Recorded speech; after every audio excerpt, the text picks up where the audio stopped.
Monsieur le Président, Messieurs les ministres, mes chers collègues, déposer une motion référendaire est un acte rare et important, comme l'a rappelé solennellement le président Chassaigne.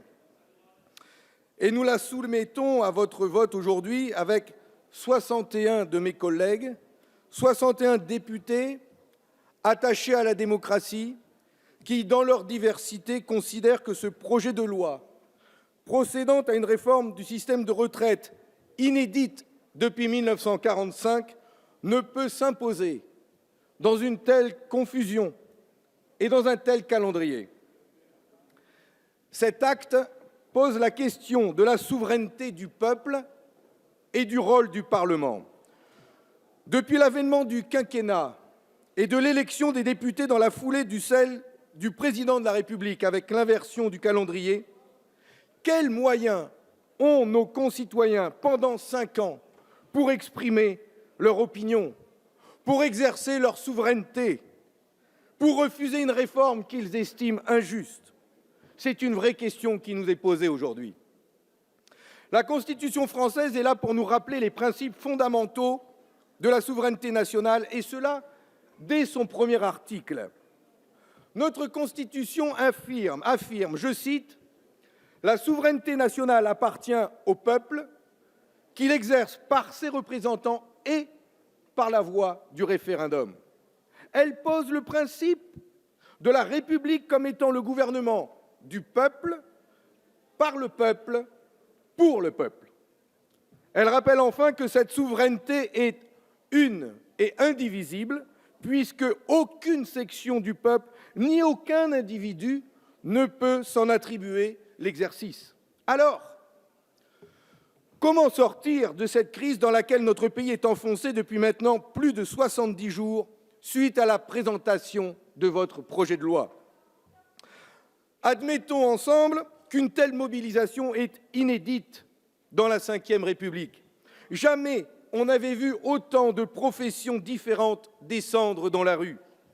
Ouvriers, du public comme du privé, avocats, cadres, enseignants, personnels soignants, étudiants, pompiers, du monde de la culture et de la création, des professions libérales et tant d'autres encore, crient leurs inquiétudes et leur incompréhension.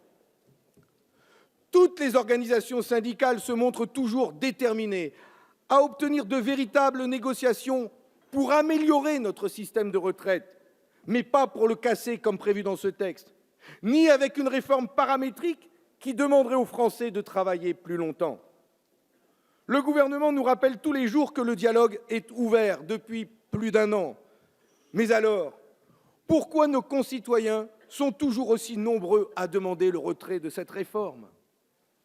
Les doutes et les interrogations des syndicats s'ajoutent à ceux du Conseil d'État, des formations politiques très différentes, de gauche et de droite, des parlementaires, y compris de la majorité, soulèvent tant de questions et toujours sans réponse. Quel est son financement? Pourquoi tant de trous dans cette réforme, tant de zones blanches, comme celle sur le calcul du point, Monsieur le ministre, ou sur la prise en compte de la pénibilité? Pourquoi un tel recours massif aux ordonnances? À ces zones d'ombre s'ajoute un calendrier à marche forcée, incompatible avec un examen serein et approfondi de la réforme. Vous avez choisi une procédure accélérée pour étudier un texte dont les premiers effets se feront sentir en 2022. On n'est pas à 2 mois près tout de même. Une réforme de notre système de retraite concernant tous les Français et toutes les générations mérite que nous y accordions tout le temps qu'il faut, avec l'objectif de rassembler la nation, comme le fit Ambroise Croizat en 1946. Il n'y a pas urgence. Le temps de la démocratie pour ce sujet majeur ne peut pas être celui d'une réforme imposée en procédure accélérée.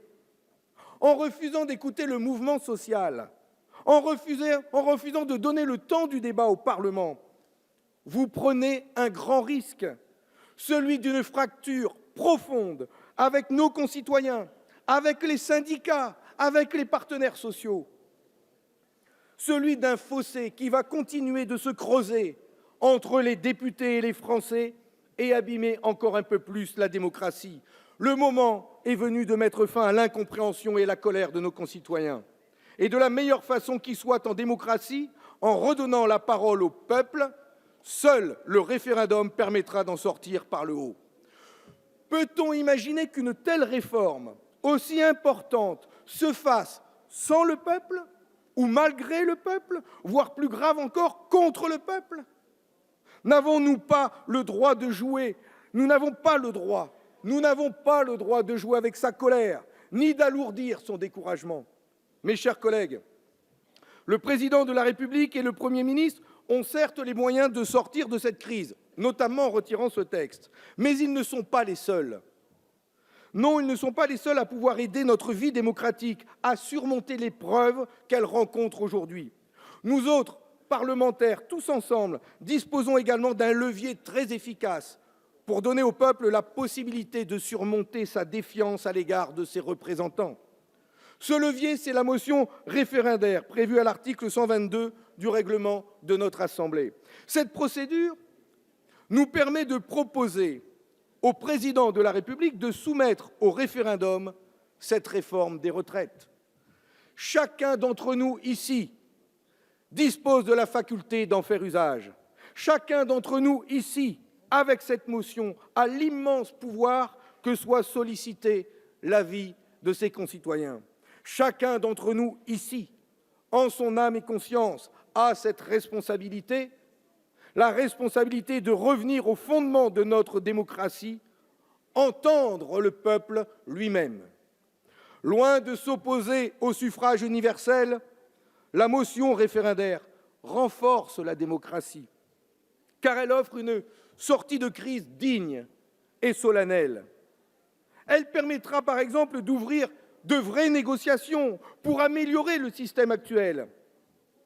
Nous vous appelons d'ailleurs à voter cette motion au nom de la fidélité supérieure que nous devons au peuple et qui, en chacun d'entre nous, doit l'emporter sur tous nos autres attachements, aussi légitimes soient-ils. Nous ne vous demandons pas de contredire en quoi que ce soit la légitimité du président de la République ou du gouvernement, ni leur droit à mener la politique sur laquelle ils se sont engagés. La motion référendaire constitue au contraire le recours en cas de difficultés graves qui permet de vérifier si la route est bonne ou s'il est nécessaire d'en changer. Oui, le référendum est une solution de sagesse. Elle est réservée aux crises graves comme celle que nous vivons depuis de longs mois et dont l'issue ne peut plus être raisonnablement trouvée en dehors de nos concitoyens. Nous sommes, nous, communistes, de ceux qui disons que l'on ne gouverne pas un pays par référendum. Mais on ne gouverne pas non plus sans écouter le pays. La majorité, vous prétendez que bon nombre de nos concitoyens vous demandent de tenir bon. Mais entendez-vous toutes celles et ceux qui disent qu'ils ne veulent pas de cette réforme? Êtes-vous seulement à l'écoute du président de la République ou êtes-vous à l'écoute de tous les Français? L'histoire nous rappelle avec force que la grandeur de la nation française est d'accepter de retourner vers le peuple lorsque des circonstances majeures l'imposent et de faire confiance à son intelligence, à sa capacité à comprendre une loi, une réforme, à juger si celle-ci est bonne ou mauvaise. En 2005, sur le traité constitutionnel européen, que certains annonçaient trop complexe, le référendum a donné lieu à un très beau débat dans notre pays. Nos concitoyens se sont emparés de ce traité ligne par ligne, avec passion, et à l'arrivée, ils ont choisi. La démocratie, quand elle fait le pari de l'intelligence, l'emporte toujours. Certes, 3 ans plus tard, avec une violence inouïe et toujours vivace, certains ont préféré s'asseoir sur l'avis du peuple. Mais ça, c'est un autre débat. Aujourd'hui, chacune et chacun d'entre nous, dans tout le pays, doit pouvoir se saisir du projet de réforme des retraites. Faisons confiance à l'intelligence du peuple français. N'insultons pas son intelligence de grâce. Les Français doivent savoir. Ils doivent découvrir par eux-mêmes dans chaque usine, dans chaque atelier, dans chaque bureau, dans chaque hôpital, dans chaque école, ce qu'il y a dans votre texte que les députés communistes et GDR et d'autres sur ces bancs, comme mes camarades insoumis, demandent le retrait. À rebours du progrès de civilisation, de la chance que représente l'allongement de la durée de la vie, il faut que les Français découvrent par eux-mêmes qu'avec ce texte, ils devront travailler plus longtemps, jusqu'à 65 ans, puis 66 ans et demi pour la génération 90. De fait, en partant à 62 ans, les futurs retraités subiraient des décotes importantes sur leur pension de l'ordre de 15%. C'est de cela dont il faut discuter avec les Français. On pourrait y ajouter les professions libérales, comme les avocats ou les kinés, qui vont perdre la gestion de leur caisse autonome et subir une forte hausse de leurs cotisations. Il faut débattre, oui, avec les Français de la part que notre pays veut consacrer aux retraites. C'est là le fondement. Elle était de 6% du PIB en 1950 et elle a toujours progressé pour tenir compte de l'allongement de la durée de la vie. Elle est aujourd'hui à 14% et nous produisons 4 fois plus de richesses. Nous considérons que cette part doit continuer de progresser, alors que ce texte de loi envisage de la diminuer à 12,8%, ce qui serait en totale contradiction avec l'évolution naturelle de la démographie qui voit augmenter, et c'est tant mieux, le nombre de personnes âgées de plus de 65 ans. Voilà pourquoi le montant des pensions, leur évolution ou l'âge de départ en retraite seront dans votre projet les seules variables d'ajustement de l'équilibre financier recherché. Que dire de la pénibilité? En voulant faire des économies sur notre système de retraite, en refusant de taxer le capital, en n'écoutant que le MEDEF, vous refusez de prendre en compte la pénibilité. De nombreux travailleurs, qu'ils soient couvreurs, égoutiers, bûcherons, caissières, agriculteurs, infirmières, conducteurs de métro, de train ou de bus, sont écartés de votre projet de loi. Et les femmes, elles seront encore les victimes de cette réforme, laissées au bord du chemin, en oubliant celles qui subissent, entre autres, le temps partiel et qui, aujourd'hui, vivent avec 800 et 900 € de salaire net. Votre réforme, c'est un véritable projet de société, tellement différent de ce qui fait la force et l'originalité de la nation française. De tout cela, mes chers collègues, il faut pouvoir en discuter sincèrement, les yeux dans les yeux, avec nos concitoyens, qui pour 67% sont favorables à l'organisation d'un référendum.